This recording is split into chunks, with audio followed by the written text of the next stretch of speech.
An ancient prophecy foretells that a savior, the final avatar of Lord Vishnu, will end the darkness. Meera, a beacon of hope in this dark world, wanders through desolate streets in search of answers.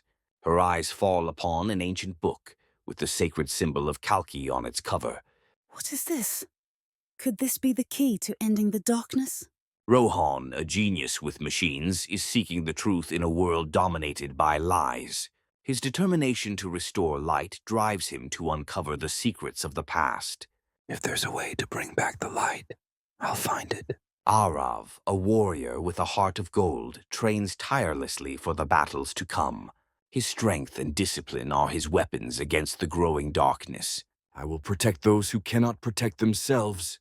Fate brings them together in a hidden temple, a sanctuary of ancient knowledge and divine power. Guided by destiny, they uncover the prophecy that will lead them to Kalki.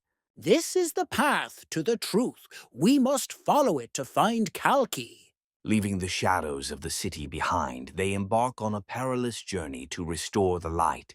With hope in their hearts and the ancient book as their guide, their adventure begins. We will bring back the light.